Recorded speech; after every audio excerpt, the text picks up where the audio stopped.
الف لام میم، جو آیات نازل ہو رہی ہیں وہ کتاب حکیم کی آیات ہیں، ہدایت اور رحمت خوب کاروں کے لیے جو نماز کا اہتمام کرتے ہیں اور زکوٰۃ دیتے ہیں اور آخرت پر وہی یقین رکھتے ہیں، وہی اپنے رب کی ہدایت پر ہیں اور وہی فلاح پانے والے ہیں۔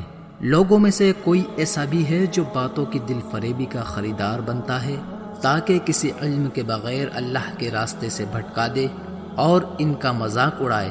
وہی ہے جن کے لیے رسوا کن عذاب ہے، جب اسے ہماری آیات سنائی جاتی ہیں تو وہ گھمنڈ کے ساتھ پیٹھ پھیر کر چل دیتا ہے، گویا اس نے انہیں سنا ہی نہیں، گویا اس کے کان بہرے ہیں۔ اچھا تو اسے ایک دردناک عذاب کی خوشخبری دے دو۔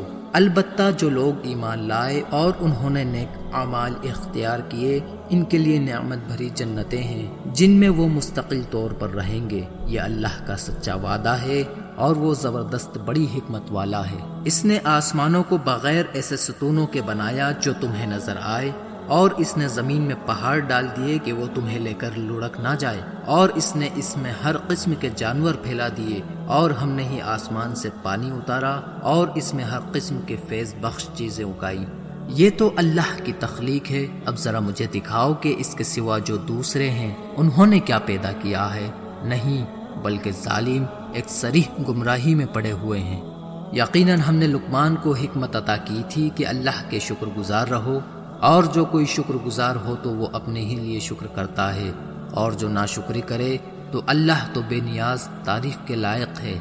یاد کرو جب لقمان نے اپنے بیٹے سے اسے نصیحت کرتے ہوئے کہا، اے میرے بیٹے، اللہ کا شریک نہ ٹھہرانا، یقیناً شرک بہت بڑا ظلم ہے، اور ہم نے انسان کو اس کے اپنے والدین کے معاملے میں تاکید کی ہے۔ اس کی ماں نے نڈھال پر نڈھال ہو کر اسے پیٹ میں رکھا، اور 2 سال اس کے دودھ چھوٹنے میں لگے کہ میرے شکر گزار رہو، اور اپنے ماں باپ کی بھی بالآخر میری ہی طرف آنا ہے۔ لیکن اگر وہ تجھ پر دباؤ ڈالیں کہ تو کسی کو میرا شریک ٹھہرائے جس کا تجھے کوئی علم نہیں، تو ان کی بات نہ ماننا، اور دنیا میں ان کے ساتھ بھلے طریقے سے رہنا، مگر پیروی اس شخص کے راستے کی کرنا جو میری طرف متوجہ ہو۔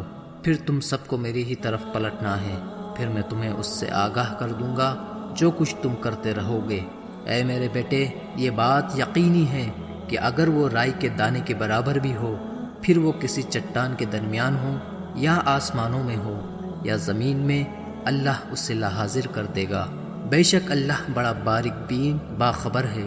اے میرے بیٹے، نماز کا اہتمام کر اور بھلائی کا حکم دے اور برائی سے روک، اور جو مصیبت بھی تجھ پر پڑھے اس پر صبر کر۔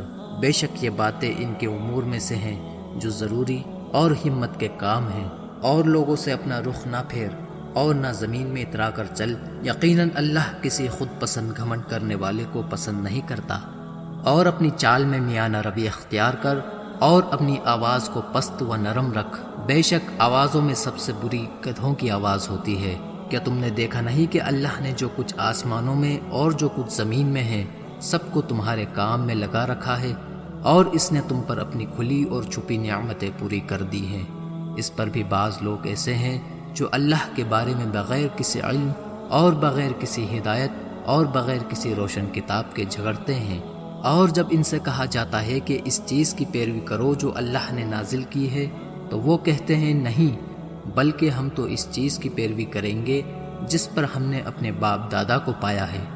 کہ اگر شیطان ان کو بھڑکتی آگ کے عذاب کی طرف بلاتا رہا ہو تب بھی، جو کوئی نیاز مندی کے ساتھ اپنا رخ اللہ کی طرف کرے اور وہ خوب کار بھی ہو، اس نے مضبوط قبضہ تھام لیا، انجام سارے معاملات کا اللہ ہی کی طرف ہے۔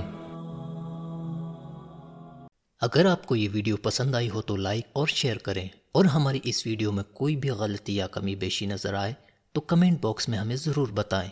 اور ایک ضروری بات، ہمارے چینل کو سبسکرائب کرنا نہ بھولیں۔ جزاک اللہ خیر۔